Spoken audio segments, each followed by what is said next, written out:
Assalamualaikum warahmatullahi wabarakatuh. Halo teman-teman semua, kembali lagi bersama aku Nisfa dan Aku Dinda, dalam segmen Smart Words Smart Appreciation. your daily dose of podcast. Nah, kali ini dalam segmen ini kita bakalan ngobrol-ngobrol sama seseorang yang lumayan famous nih di Smaba. Kita juga udah familiar nih dalam event-event sekolah ataupun di luar sekolah. Mungkin dari teman-teman juga ada yang udah akrab nih sama kakak kita yang satu ini. Siapa sih Kak Dinda? Si Kanispa, dan tahu gak si Kanispa, fun fact-nya, sebelum aku masuk ke Semaba, aku tuh udah kenal tahu sama kakak kita yang satu ini. Kenalan di mana tuh Kak? Sebenarnya bukan kenalan sih, tapi bertemu secara tidak langsung di salah satu kompetisi yang diadakan oleh SMA Negeri 1 Batu. Tahu gak sih Kanispa, fun fact-nya, aku udah kenal kakak kita yang satu ini bahkan sebelum aku masuk ke Semaba loh. Kenal di mana tuh Kak Dinda? Lebih tepatnya sih kenal di salah satu kompetisi dan bertemu secara tidak langsung juga dalam kompetisi tersebut yang pastinya diadakan oleh SMA Negeri 1 Batu. Oh, aku bisa nebak nih kira-kira apa kompetisinya. Apa tuh Kanispa? Megakom bukan sih Kak? Betul Pak. Betul keren. Tapi emang kamu beneran kenal sama kakak kita yang satu ini? Bener kenal gak ya sih? Beneran kenal nggak ya? Daripada kita nebak-nebak, kita beneran kenal atau sekedar kenal aja sama kakak kita yang satu ini, langsung aja kita undang bintang tamu kita kali ini, Ketua OSIS SMA Negeri 1 Batu periode 2023-2024, Kak Kurata Ayun Aulia Mubarok. Hai, siang Kak. Siang. Udah makan belum? Udah dong. Gimana kabarnya hari ini? Baik, alhamdulillah. Alhamdulillah. Nah, sedikit informasi buat teman-teman semuanya, Kak Ayun ini merupakan Ketua OSIS SMA N1 Batu periode 2023-2024. Nah Kak Ayun ini memperoleh suara kurang lebih setengah lah dari seluruh populasi warga Semaba. Dan pastinya Kak Ayun ini sudah dilantik secara resmi tepatnya pada tanggal 9 Oktober 2023 yang lalu. Woi, keren banget. Keren banget gak sih Ketua OSIS satu ini? Nah, kan tadi di awal kita udah sempat nyinggung mau kenalan sama Ketua OSIS kita. Langsung aja nih dari Kak Ayun perkenalan. Oke, jadi kenalin nama lengkap aku Kurota Ayun Aulia Mubarok, biasa dipanggil Ayun. Nah, boleh di-spill nggak sih tempat lahirnya di mana? Di sini-sini aja sih, di Kota Batu, tanggal 13 Juli 2006. Jadi sekarang usianya 17 tahun. Berarti udah legal ya? Udah legal, udah punya KTP. Background apa nih KTP-nya? Alhamdulillah biru sih. Wah, biru. Nah, Kak Ayun ini juga merupakan seseorang yang sangat berprestasi di Semaba. Salah satunya adalah menjadi Ketua Umum OSIS SMA Negeri 1 Batu. Kira-kira Kak Ayun motivasinya untuk menjadi Ketua OSIS SMA Negeri 1 Batu nih apa sih? Jadi motivasi awalnya sih pengen lebih maju aja sih OSISnya, karena dulu kan di periode sebelumnya tuh aku masuk di Sekdik 5 dan aku harap di periode yang sekarang itu bisa lebih baik OSISnya, seperti itu. Gitu. Di balik Ketua OSIS kita pasti juga punya background pendidikan nih sebelumnya. Nah, bisa dijelasin nggak Kak backgroundnya sebelumnya pendidikannya apa? Oke, jadi Bagaimana? sebelumnya tuh aku sekolah di sekolah-sekolah yang berbau Islami ya. Jadi mulai TK tuh aku udah di RA Nurul Jannah, terus habis itu SD-nya di Abu Miftahul Ulum dan SMP-nya di MTS Hashim Asy'ari. Jadi udah Islami banget. Masya Allah, tabarakallah. Tabarakallah. Islami banget nih, keren. Nah, Kak ini kan tadi aku sempat singgung punya banyak prestasi nih. Oke. Nah, pasti dong. Kira-kira masuk ke Semaba ini lewat jalur apa sih PPDB-nya? Oke, jadi dulu waktu masuk ke sini tuh aku lewat jalur prestasi non akademik. Jadi waktu itu pasti teman-teman udah tahu kan soal mega competition. Jadi pemenang mega competition itu punya privilege kalau mau masuk ke SMA 1 pasti diterima kayak gitu. Jadi dulu aku ikut mega competition di lomba monolog, kemudian piagam yang satunya lomba vlog, dan yang ketiga lomba film pendek. Keren banget dalam satu kompetisi bisa menangin 3. Aku aja ikut satu gak menang-menang. Sabar. Tapi aku pasti tahun depan ikut Megakom lagi sih. Buat teman-teman ya, lupa ikutan ya. Di panitia bukan peserta kok. Ya, Nah, benar. nah, aku ingat dulu nih waktu Kak Yun debat ketua umum OSIS di aula. Waktu itu prestasinya Kak Yun bisa banget buat counter jawaban dari pertanyaan para dewan juri waktu debat ketua OSIS waktu itu. Keren banget jawabannya. Jawabannya kayak gini nih Kak. Meskipun saya aktif dalam keorganisasian, saya tetap bisa meraih banyak prestasi. kira-kira prestasinya Kak Ayun ini apa aja sih selama bersekolah di Semaba dan sebelum bersekolah di Semaba?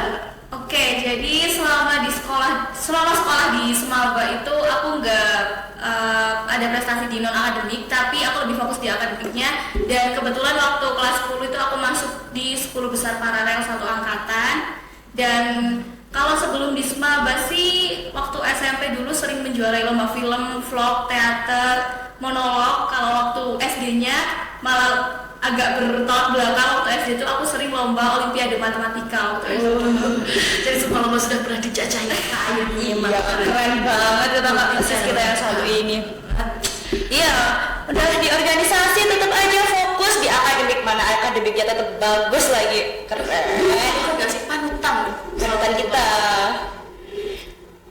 Nah, Kak Ayun kan sebelum menjadi ketua OSIS pernah juga ikut dalam organisasi OSIS nih, tapi bukan memang menjadi panitia inti dalam organisasi tersebut. Kira-kira perjalanan atau kisahnya gimana sih Kak sebelum dan sesudah menjadi ketua OSIS? Oke, jadi dulu di OSIS waktu aku kelas 10 itu aku masuk di Sekbid 5, Demokrasi, Hak Asasi Manusia, Lingkungan Hidup. Itu ngurusin soal lingkungan hidup, jadi lingkungan Semaba, dan kebetulan aku juga menjadi ketua kader Adiwiyata juga.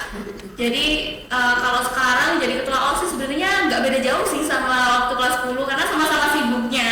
Cuman yang sekarang agak lebih sibuk lagi aja gitu. Kira-kira apa sih tantangan atau hambatan gitu waktu jadi ketua OSIS? Ada nggak sih? Ada dong pasti, karena nggak mudah ya perjalanan menjadi ketua OSIS ini. Kalau hambatannya sendiri sih mungkin lebih ke kayak mengontrol waktunya, kemudian ya kita nggak bisa mengontrol omongan orang juga kan, karena pasti ada lah omongan orang yang baik jelek tentang aku itu pasti diomongin. Terus juga mungkin dari teman-teman mungkin ada lah satu dua yang juga nggak support kayak gitu. Jadi ketua OSIS ini pasti ada suka dukanya, boleh di-spill nggak sih? Sukanya dulu nih, sukanya dulu, oke. Atau dukanya dulu? Sukanya dulu dong. Oke. Sukanya dulu banyak sih, karena di OSIS ini kan kita banyak event-event gitu kan, jadi ada kebanggaan tersendiri lah di aku kalau event-event itu tuh berhasil, terus melihat teman-teman semua bekerja dengan baik di OSIS dan di MPK itu ada kebanggaan tersendiri di aku kayak gitu. Kalau dukanya ya nggak banyak juga sih, paling cuma jadi omongan orang aja kadang. Oh iya, kan jadi OSIS, ketua OSIS itu selalu jadi pusat perhatian, jadi pusat perhatian nggak selamanya menyenangkan. Jadi pusat perhatian tidak selamanya menyenangkan ya teman-teman. Begitu. Nah, kira-kira ngomong soal event nih Kak Ayun, kira-kira event terdekat untuk yang akan masih jalankan akhir-akhir ini apa sih? Kalau event terdekat itu di bulan Januari kita ada Disnatalis SMA Negeri 1 Batu. Jadi sekolah kita mau ulang tahun. Kita campuran ada mega competition dan insya Allah ada mega hits seperti itu. Aduh, mega hits teman-teman. Kira-kira kami boleh tahu nggak sih udah ada progres apa buat mega hits kita tahun ini? Oke, jadi untuk bulan ini, bulan Desember, karena aku tiap bulan juga punya target di OSIS. Untuk bulan ini kita punya target buat konsep dan buat proposal. Jadi untuk sekarang kebetulan baru pembentukan panitia aja, kita udah mau jalan, dan di bulan Januari kita akan pengesahan proposal dan mulai bekerja seperti itu. Kira-kira boleh di-spill dikit nggak sih kata mega hits-nya apa? Jangan deh, nanti stay tune aja di IG-nya OSIS sama di podcast ini ya. Stay tune teman-teman. Nah sekarang nih pastinya Kak Ayun sebagai ketua OSIS punya pesan dan kesan buat teman-teman sekalian yang lagi nonton Smartwatch ini. Oke, pesannya banyak banget sih kayaknya. Kalau mau bikin pesan nih, teman-teman harus selalu punya mimpi. Jadi jangan takut punya mimpi, karena kita pasti bisa menggapai itu. Dan kalau kalian suka berorganisasi, jangan lupa akademiknya juga harus tetap bagus kayak gitu. Dan pesannya mungkin teman-teman jangan lupa nonton podcast kita terus, dan jangan lupa stay tune di IG-nya OSIS karena pasti banyak banget event-event yang kita bikin buat kalian semua. Stay tune teman-teman. Nah, udah gak kerasa nih Kak Dinda, kita beberapa menit ini ngobrol-ngobrol sama Kak Ayun. Masih banget gak sih Kak, pengen ngobrol lagi? Ya, tapi sayangnya udah selesai nih. Nah, obrolan kita kali ini gak cuma buat hiburan aja buat teman-teman, tapi semoga konten ini bisa buat manfaat bagi teman-teman semuanya, bisa memberikan inspirasi atau motivasi gitu. Dan pastinya inspirasi, motivasi, dan juga manfaat itu bukan cuma buat kalian, tapi buat kita juga. Aku, Kak Nisma, dan kru yang bertugas hari ini. Nah, terima kasih juga kepada Kak Yun yang telah mau diundang ke podcast di episode pertama Smaba Appreciation kali ini.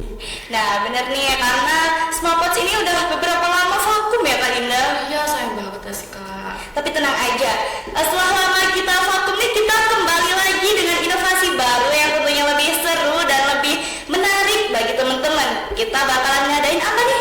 Nah, ada konten baru atau segmen terbaru yang akan kita tayangkan kepada teman-teman, bukan hanya Smaba Appreciation, tapi juga ada segmen baru dengan judul Smaba Tell Your Story yang akan menceritakan sisi-sisi lain dari Smaba. Ya pastinya dengan wajah-wajah baru. Ya tentunya dong. Stay tune ya. Stay tune ya teman-teman. Nah, jangan lupa tetap pantengin YouTube SMA Negeri 1 Batu, OSIS SMA Negeri 1 Batu, juga IG OSIS Smaba Self. Nah, kami selaku kru yang bertugas pamit undur diri. Terima kasih buat teman-teman yang udah nonton. Aku Adinda Kisha Ramadhani. Aku Niswatu Febriati, dan gak lupa dengan bintang tamu kita. Aku Kurot Ayun. Dan juga untuk kru yang